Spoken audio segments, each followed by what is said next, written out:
네, 오늘은 버스성녀 영성책 35페이지 중간 부분부터 살펴보겠습니다. 지난 시간에 말씀을 드렸듯이 성인들과 우리의 차이점은 하느님만을 유일한 사랑의 대상으로 삼는다. 이제 이런 말씀을 드렸어요.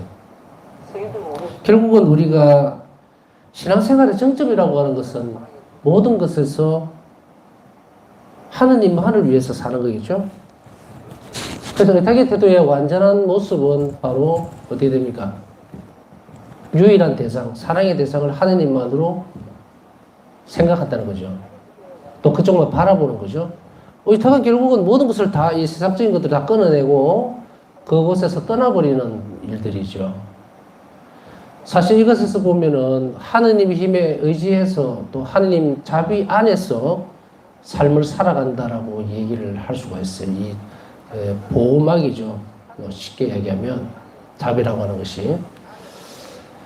왜 그렇게 되어 있을까? 그것은 결국은 뭡니까? 원죄 때문에 그렇죠. 원죄 이후에 세상이 막 정말 죄의 구덩이, 정말 너무나도 힘든 상황들. 차라리 요즘은 그런 생각이 들어요. 미디어가 좀 발달을 안 했으면은 좀 덜 하지 않았을까. 옛날에는 뭔가 정보라는 것을 하나 얻기가 참 힘들었죠. 신문이라든지, 어릴 때로 생각해 보면 잡지라든지 이런 걸 통해서 겨우 이제 세상 어떤 일들을 접할 수밖에 없었는데, 그렇다고 하더라도 한계가 있잖아요. 지면으로 나온다는 거는. 더군다나 지구 저 반대편에 있는 일들을 우리가 알아내기는 상당히 어려운 부분들도 많이 있는데, 요즘은 너무 발달하다 보니까 아프리카 오지에서 일어난 일들도 우리가 접하게 되고, 순간순간 이런 정보들이 너무 많이 올라옴으로 인해서 우리가 이렇게 살펴볼 때는 정말 이 정도였나라는.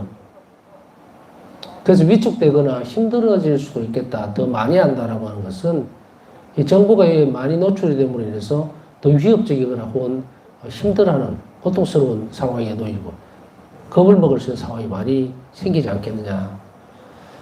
때때로는 또 너무 그것에 접근해 있으면 우라통이 터져서 화병이 날 수도 있어요. 그러니까 이런 정보들을 여러분 너무 빠져들지 않도록 간격을 좀 두시기 바랍니다. 보다 보면은 그렇잖아요. 저도 6년간 교정사무 갈 때도 그런 갈등들을 수도 없이 많이 느껴봤기 때문에 정말 죄 지은 사람들 앞에서 이렇게 한껏 가장 부드러운 모습으로 보여줘야 되고 이래야 되나라는 그런 생각들도 사실은 만드는 적도 없어요. 그러나 그 시간을 버티는 것은 이제 사람보다는 하나님이 원하시는 쪽에서 살아줘야 되니까 하나님 자비에 대해서 말씀을 그들에게 전하면서 그들에게 돌아올 수 있는 길을 주는 것이 사실은 기회를 주는 거예요. 정의로 이렇게 뭔가를 정리하는 것은 상당히 쉽거든요.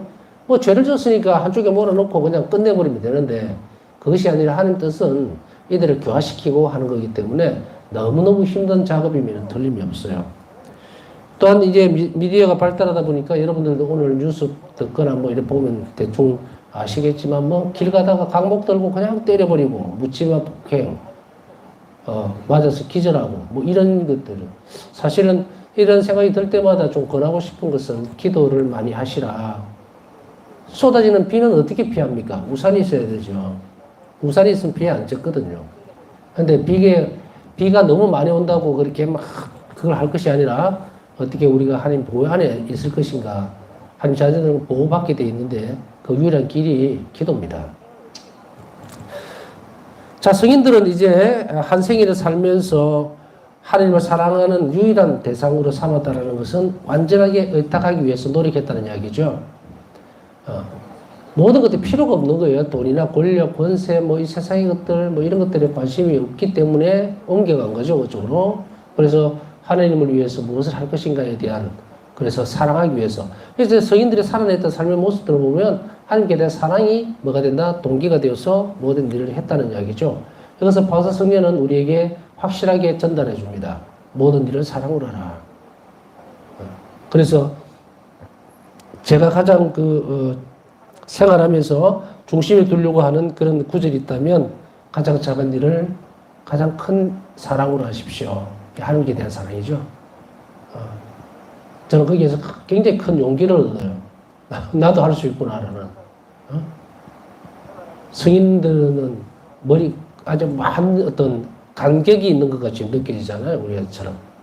그래서 우리가 어떤 일들을 권유하거나 할 때 성인이니까 가능했지라고 하지만 성인이었기 때문에 그것이 가능한 것이 아니었고 성인이 되려고 했기 때문에 가능한 것이었다는 거예요. 우리 또한 마찬가지죠. 우리도 성인이 되려고 하다 보면 가능한 거예요. 성인이 되어서 출발하는 것이 아니거든. 거기에 가장 큰 중심지를 이렇게 놓고 그러면 그것은 누가 더 많은 사랑했느냐 이 문제죠. 그렇기 때문에 우리는 이 시점에서도 또 베드로 사도의 고백을 또 떠올리게 되죠. 베드로야 너는 이 제자들 다른 이들보다 나를 더 사랑하냐라고 했을 때 주님 그것도 잘 아시지 않습니까? 더 많이 사랑하는 사람이 더 많이 의탁한단 말이죠. 이제 사도들은 예수님을 더 사랑했고 했기 때문에 많이 의탁했고 그 의탁의 결과물이 뭡니까? 결국 순교로 이어지게 되죠. 그러나 성인들은 우리에 대해서도 따뜻하고 깊은 사랑이 있다.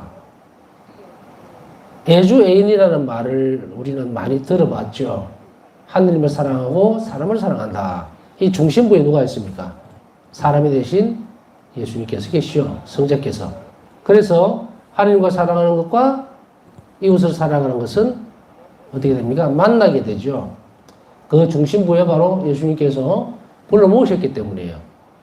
이제 한 성체를 내 몸을 먹고 마시는 내 피를 마시는 사람들은 형제 자매다라고 선언을 하신 거죠.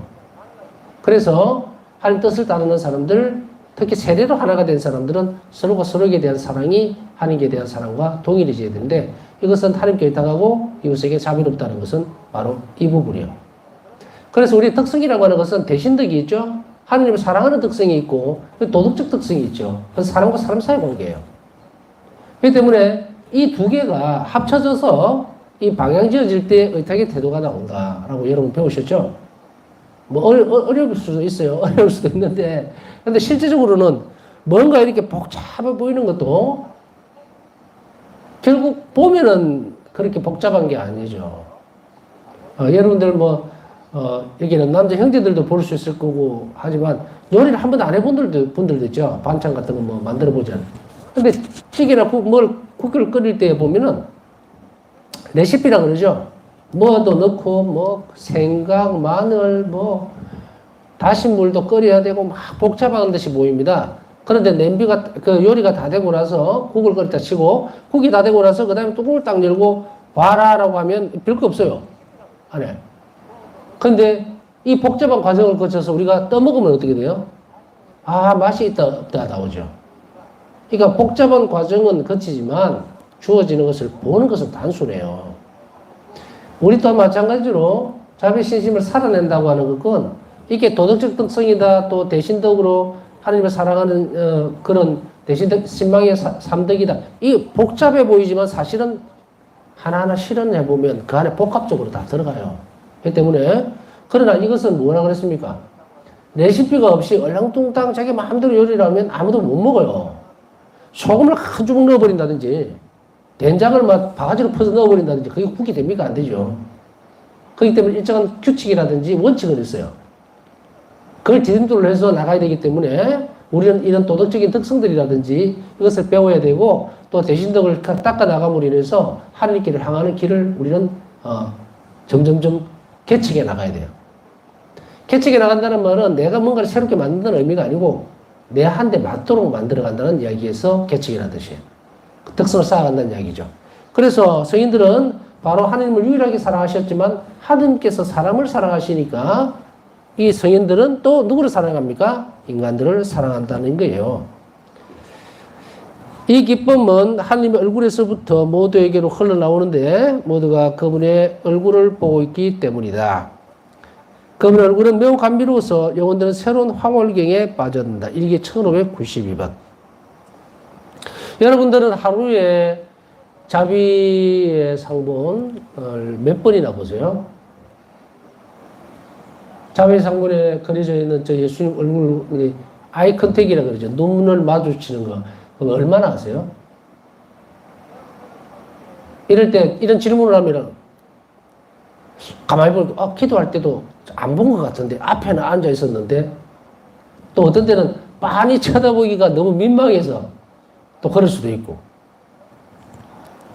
혹시 그런 경험들이 있는지 모르죠. 오늘 뭔가가 좀 부산스럽고, 아내가 좀 복잡하고, 감정적으로도 뭐 좀, 편하지 못할 때 예수님 얼굴을, 눈빛을 이렇게 쳐다보면 자꾸 피하고 싶어지고, 내가 왜 그랬을까? 이런 것도 있고, 또 어떤 때는 서운한 감정이 들어서 오늘 하루 정말 간절히 뭔가를 청하고 이루어졌으면 했는데, 실패한 것 같이 보일 때, 예수님 좀 섭섭하네요. 이런 그런 것으로 바라볼 때도 있고, 있지만 가장 중요한 것은 뭐냐면, 하나님 얼굴에서부터 모든 게 흘러나온다는 이 말은 모두가 그분 얼굴을 보고 있기 때문이고, 하나님은 우리를 또 바라보고 계시기 때문이다 하는 거예요. 그렇기 때문에 우리가 매번 예수님과 만나는 것은 상군에서 아주 중요한 일임을 한 번 더 상기해 봐야 됩니다. 우리가 여러분들 같은 경우는 보통 성당에 성체 앞에 계속 가는 것이 힘들 때가 많죠. 이 말은 뭐냐면 하루에 한 번 간다 이 말이 아니고, 저 같은 경우는 여기 굉장히 자주 오거든요. 경당에 청소하러도 왔다가 또 뭐 치울 게 있으면 또 오후 세시기도 준비하러도 왔다가 왔다 할 때마다 인사하고 잠시 들렀다 가고 들렀다 가고 하지만, 그런 면에서 보면 저는 굉장히 행복한 사람입니다.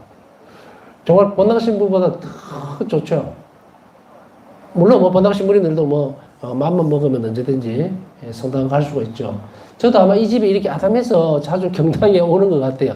지나가다가 하고 청소하다가 왔다 갔다 하고 이렇게 되니까 더 자주 들르게 되는 것 같은데, 만일에 이 집이 2층, 3층으로 지어지고 아주 화려하고 성당은 좀 멀리 떨어져 있게 되면 이런 호사를 누리는 것도 아마 아주 많은 투쟁이, 내적 투쟁이 필요할 겁니다. 한번 가려면은 걸어서 좀 가야 되고, 이런 지금은 뭐 거의 뭐 30초 안에 올 수 있는 거리니까 참 기쁜 시간들이다라는 생각은 지금 가지고 있는데, 여하튼 이렇게 되지 못하죠. 그러니까 여러분들은 어디에 하느냐, 자비상문 앞에 자주 앉으십시오. 앉아서 바로 예수님이 저는 당시에 있다 갑니다라는 말은 우리가 오늘 하루를 살아왔던 통의 시간이기도 하고, 우리의 잘못뿐 아니고 기쁨도 예수님께 말씀드리는 시간이 되어야 합니다.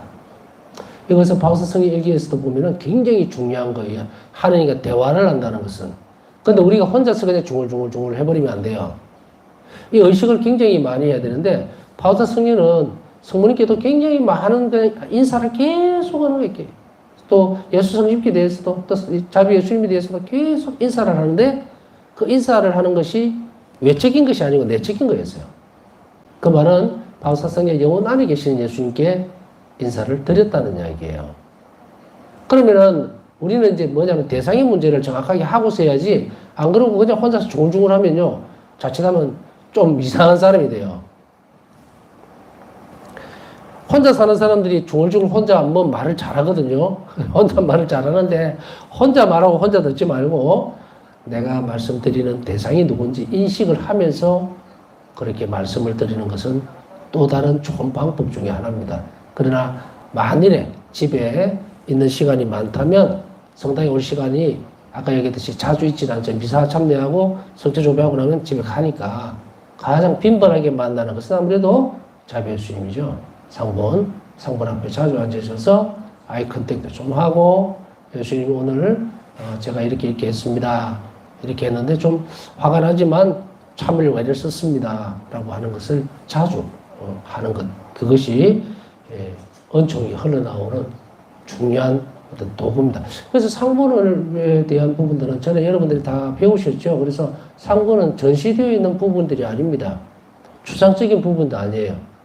예수님은 존재하시는데 내가 대화를 하지 않으면 어떻게 됩니까? 관계가 이어지지를 않습니다. 이어지질 않아요. 이거는 약간은 이제 부풀려서 제가 설명을 드리는 거지만, 옛날에는 누군가와 대화를 하기 위해서는 거리상의 문제가 항상 있었죠. 그래서 나는 여기서 사는데, 예를 들어서 부산에 뭐 병물동에 사는 누구하고 얘기를 하고 싶으면 직접 가야 되죠. 그런데 전화기가 있는 요즘은 어떻습니까? 그냥 필요하면 즉시로 전화를 할 수 있죠. 그럼 이 전화기가 뭐예요? 매개체죠. 요 정도. 바로 상고는 뭐라 그랬습니까? 이 상고 앞에서 의탁의 태도를 가진 사람은 뭐다? 자비세에서 자비를 왼쪽으로 길어 올릴 수 있다는 거예요. 그래서 제가 말씀을 드리는 겁니다. 어떤 때는 그냥 모셔놓고도 한 번도 안 본다고는 얘기 안 하지만 근성근성 그냥 혹은 기도할 때만 잠시 앉아서 기도하고는 아무 나와의 어떤 관계도 없는 듯이 그래 사시면 안 된다는 이야기죠. 그것을 자꾸 연습을 해야 합니다. 바우스타 수녀는 일생 동안 몇 단순한 방법들로 창조와 구원 그리고 영광의 사업에서 하나님 자비 신비를 알아갔습니다. 그래서 여러분들에게 계속해서 강조하고 있지만 창조와 구원 그리고 영광의 사업에서 이 부분들을 계속 묵상하라고 얘기했죠. 때로는 이제 우리는 이 범위들이 우리가 공부하고 또 배워야 될 영역들이 사실은 넓다 보니까 중간중간에 막 들어가서 이렇게 뺏어 보려고 하는 시도를 할 수도 있어요. 그렇게 하면 안 됩니다. 여기서 지금 강조하고 있는 것은 창조와 구원 사업이죠. 그럼 창조 때에 내가 창조 사업에서 예수님, 하느님은 우리에게 어떤 자비로운 하느님이셨는가, 우리에게 어떤 자비를 베푸셨는가를 나와 연관지어서 충분하게 묵상을 계속해 나가야 되고, 그 다음에 구원 사업에서 예수님 파스가 신비, 영광의 사업에서 예수님께서 성천하시고 난 이후에 이제 우리가 그 영광에 참여를 해야 됩니다. 이런 것들을 계속해서 묵상하면서 일생 동안 아주 단순한 방법들로 묵상을 했다는 거예요. 그렇기 때문에 이것은 교과서적인 측면에서 끝나는 게 아니고 평생을 앞으로 남은 시간 얼마나 여러분이나 저나 남았을지 모르지만 이제 이 단순하고 작은 부분에서부터 하나님 창조에서 드러난 하나님 자비, 구원 사업에서 영광의 사업에서 이런 것들로 자꾸 묵상해 나가야 돼요. 묵상하고 체험하고 아마 오늘 가운데 여러분들이 전에도 말씀드렸죠. 들꽃 하나를 보면서 하나님이 너무나 아름다운 분이다라고 팍 이렇게 와닿으면 그에 대해서 묵상하는 거예요. 이런 하나님이 내가 만나게 될 때 또 우리가 가야 될 곳에 얼마나 아름다운 것인가 비교할 수도 없겠죠. 이런 것들을 이제 엮어서 계속 나가는 건데 이렇게 해야만 하나님 자비 신비를 알아갈 수가 있습니다. 자, 구체적인 방법들이 나옵니다.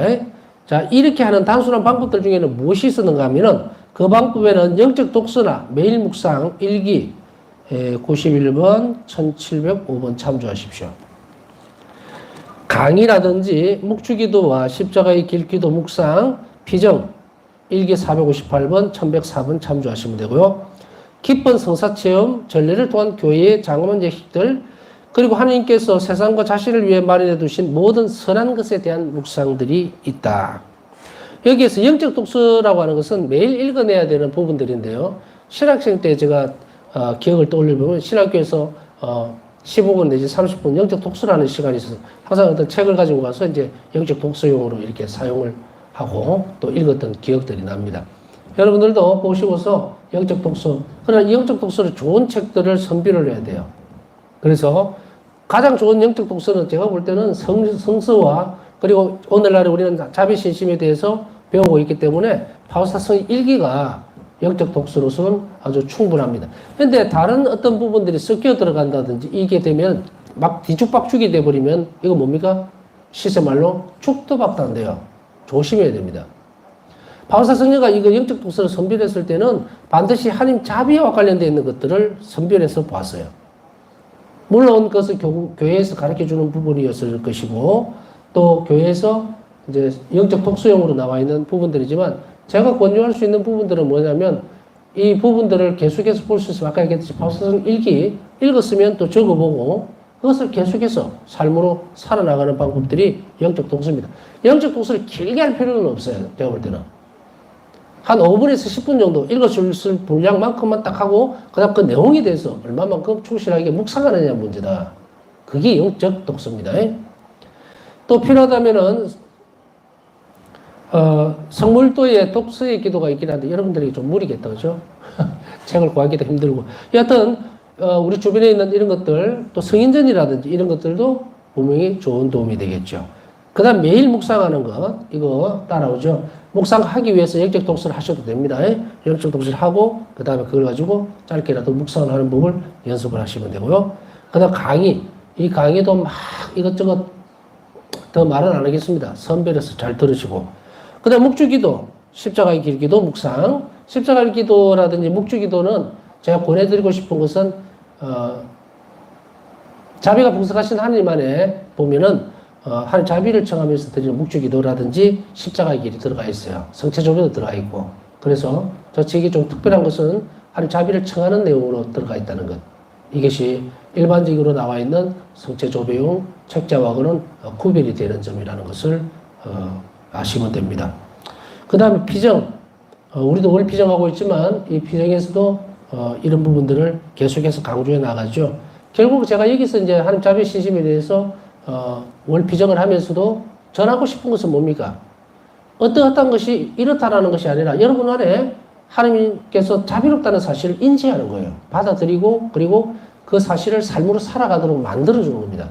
이렇게 해서 여러분들이 이 강의를 통해서 자비 신심이 깊어지면 결과는 뭐예요? 깊어지는 것은 하나님께 의탁하는 거죠. 의탁의 결과는 뭡니까? 하나님 나라에 가는 거예요.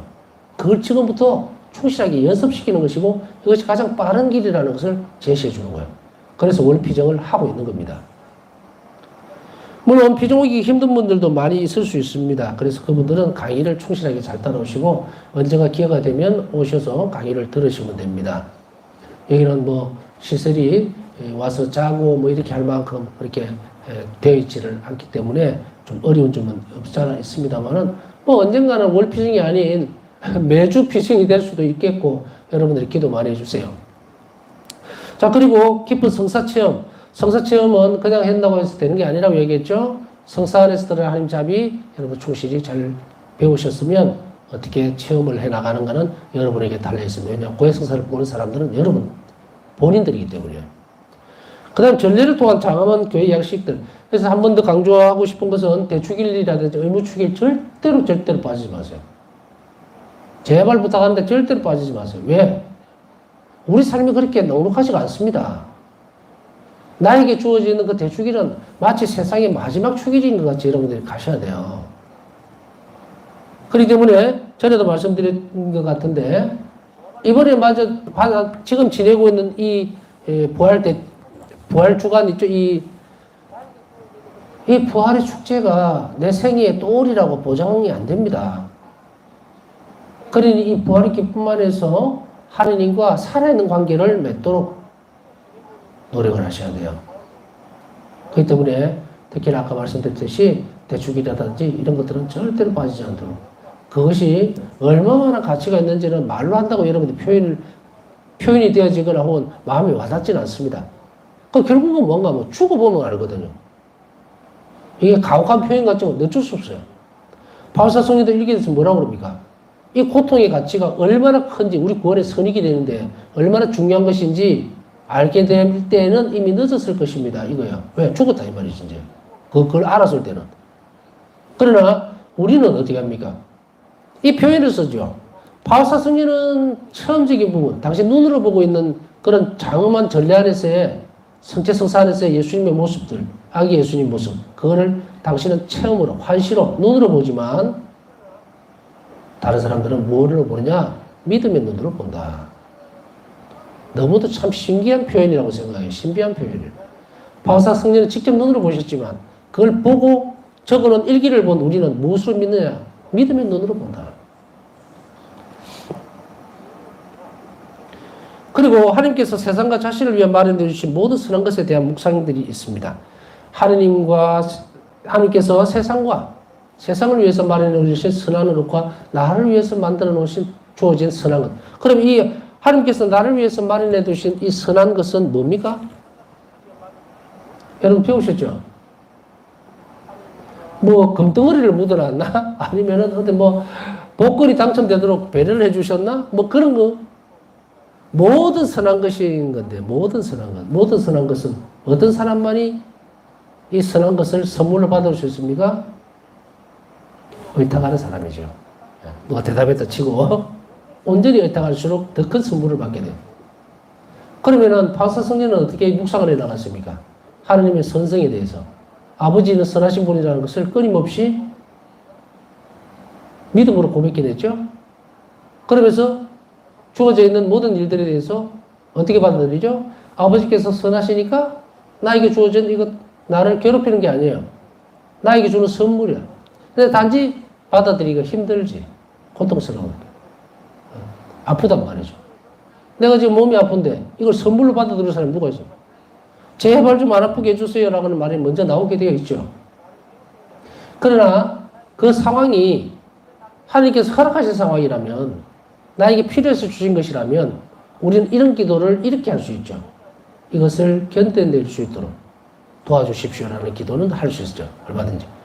그러나 이걸 치워주십시오라는 기도는 될 때도 있고 안 될 때도 있어요. 왜냐하면 아버지께서 나에게 좋은 걸 주시려고 그것을 계속 붙들고 있다면. 의탁의 태도죠. 모든 일들 안에서 하나님께서는 나에게 선한 것을 주시려고 한다는 뿌리 깊은 신앙, 뿌리 깊은 사랑이 있어야 돼요. 아버지가 나를 사랑하시니 나에게 좋은 것을 반드시 주실 것이다. 그럼 이런 것들을 연습하기 위해서 우리는 뭘 해야 됩니까? 의탁한 태도를 계속 가져야 돼요. 그래서 어떤 일들이 우리는 너무 쉽게 이야기하거든요. 재수가 없어. 왜 나는 불행할까? 막. 나에게 불행한 일이라는 것은 아무것도 없습니다. 솔직히 이야기로. 물론 우리가 여러분이나 저나 80평생을 살면서 아프고 힘 안 들고 고통스럽지 않는 순간들이 없을 수가 없어요. 그런데 툭 까놓고 얘기해서 80평생을 그렇게 살다 치더라고. 뭐가 억울합니까? 뭐가 억울해요? 어? 이거는 80원을 줄까 아니면 백지수표를 줄까라고 묻는 건데, 우리는 이 80평생을 갖고 너무 안달박달을 하는 거예요. 내 삶에 대해서. 응? 내가 불행했기 때문에 영원히 살아야 되는 그 엄청난 보상까지도 밀어버리고 하나님 원망하고. 이 말이 안 되는 이야기예요. 어린아이들도 이런 계산을 합니다. 응? 80원 줄까 아니면 네 원하는 금액만큼 줄까 하면, 이 삶을, 우리가 80평생이나 이 삶을 진지하게 다시 고민해 봐야 돼요. 신앙인으로서. 나에게 주어지는 모든 일들을 최선을 다해서 내가 온전히 그냥 사랑해 줄 수 있는 것, 온전히 자비를 줄 수 있는 것, 그것으로 쏟아 부으세요. 손해볼 거 아무것도 없습니다. 물론 지금 고통스럽고 힘들고 까무러칠 때도 있죠. 거짓말 없이. 어? 저도 옛날에 폐결핵 걸릴 때는요, 왼쪽하고 오른쪽하고 폐가 10개씩, 5개, 500원짜리 동전만한 구멍이 10개가 났는데, 겨울에 이렇게 찬바람 쐬면요, 바람이 슉 하고 뒤로 나오는 소리가 나요. 그래서 그때는 이런 생각했죠. 빵꾸가 나니까 바람이 새네. 그런 생각을, 지금 그런 생각이라면 정말 어리석을 텐데, 왜 그런 생각을 했는지 모르죠. 병원도 안 가고. 그냥 새는 거예요, 바람이. 신체라는 게 참 신기하다. 안에서 빵꾸가 났는데 왜 바람이 뒤로 셀까? 그러면서 또 무지 아파요. 여하튼, 이런 부분들은 불행하다고 생각할까? 하나님께서 우리 삶을, 그래서 제가 자꾸 말씀을 드리듯이 창조 때 하나님이 나를 사랑으로, 자비로 창조하셨고, 이제 내 삶의 마지막 날도 이제 안비하셨는데, 그것은 이 땅에서 수고로움에 대한 보상이 아니고, 당신 자비가 끝까지 이어질 수 있도록 우리가 해준 거예요. 끊어버리지 않고. 그래서 그것을 주시는 거예요. 원래 그걸로 가야 돼요. 근데 이게 아까 얘기했듯이 한평생 쭈그리고 앉아가지고 내 삶은 뭐 불행했고 어쩌고 저쩌고, 그걸 하느님 없이 산 사람의 태도지 신앙인의 태도 아닙니다. 고통을 아시는 하느님이고 우리를 감싸시는 하느님이에요. 우리를 자비로 창조하셨다는 것을 굳게 믿고 있다면 이 80평생 그렇게 버려지는 쓸모없는 시간들 아닙니다. 단지 여기에서 힘들고 고통스러울 때 우리는 서로를 격려하고 기도해 줄 필요성을 또 교회에 맡기셨어요. 그리고 또한 그런 것들을 함께 해주시겠다고 약속하셨고, 그렇다면 하나님과 함께 이 짧은 생에 한번 헤쳐나갈 수 있다는 이야기예요. 그래서 이 한 생애가 끝나는 날 우리에게 너무도 소중한 것들이 마련되어 있다는 것을 안다면 우리 학생들 보세요. 여러분들도 다 그런 시간들을 지낸 분들이 많을 텐데 우리나라 사람들 같이 그렇게 눈 뜨면서부터 철이 좀 들만할 때부터 학교 들려서 보내가지고 12년 동안은 큰 축제 살람 막밤 10시, 11시까지 잠 못 자고 공부해서 대학교 들어가서 졸업하면 뭐 이제 창창한 그런 미래가 열리는 것 같이 그 죽기 살기로 덤비잖아요. 바로 이러한 모든 선한 것들에 대한 묵상들은 여기서 출발이 되어져야 됩니다.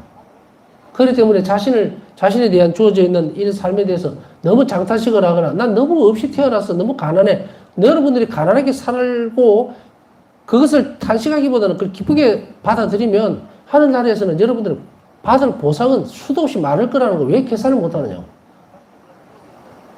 그냥 빈말로 가난한 사람은 행복하다 얘기했을까요? 여기서 가난한 사람이라는 것이 정말 물론 여러 가지 의미들을 줄 수는 있겠지만 제가 볼 때는 가난 자체를 정말 자책하거나 한탄 안 하는 사람, 남의 재물 탐하지 않는 사람, 오늘 하루 일용할 양식을 주시면 감사드리며 사는 사람이에요. 그 사람에게는 하나님이 얼마나 큰 선물 주시겠는가. 자, 진보 판단들도 다시 묵상해 보는 것도 참 좋습니다. 그리고 또 어떤 때는 뭐 그렇다고 하더라도 여러분들이 다 가난하게 살 필요는 없어요. 가난하게 왜? 부자로 살아도 되고 가난하게 살 수도 있고 그래요. 왜냐하면 재물에 대한 집착을 가지지 않는 한 모든 것은 하나님이 다 허락해 주실 겁니다. 여러분들 좀 부유하게 해주셔야 한다고 해서 안 돼. 너는 절대로 너는 거짓골하고 살아야 돼. 하실 하나님이 아니시다. 우리의 마음이 그렇게 확실하다면 이 재물을 잘 사용할 수 있다면 여러분들 부자들이 될 거예요. 받아서 챙기려고 마음 먹으면 안 될 거고 주님 재물을 좀 주십시오. 서로 나누면서 잘 살겠습니다. 라고 했을 때 그 진심은 누가 아느냐면 하나님만 아시겠죠. 그러면 생길 거예요. 가난한 이들을 도와주기 위해서 달라고 그런다는데 예수님 뭐라 그랬어요? 자, 이런 모든 일들을 이렇게 좀 던져놨습니다. 모든 선한 것들. 또한 내가 오늘 착한 일을 했을 때 감사드리고 이건 내가 한 거 아니에요. 영성제 덕분이죠.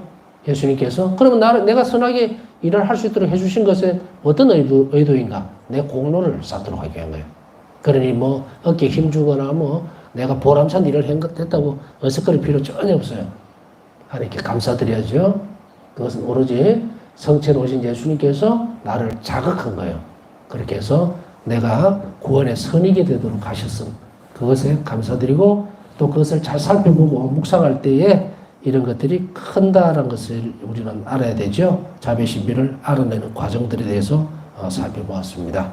또 더 이어서도 또 살펴볼 거지만 어쨌든 오늘 주어져 있는 몇 가지 실천할 수 있는 방법들을 실생활에서 잘 적응함으로 인해서 자비를 더 깊이 알아갈 수 있도록 함께 노력을 해야 되겠습니다. 필요한 건 청청하면서 오늘 또한 기도 청해준 모든 일들을 기억하면서 남은 시간 묵상하도록 하겠습니다.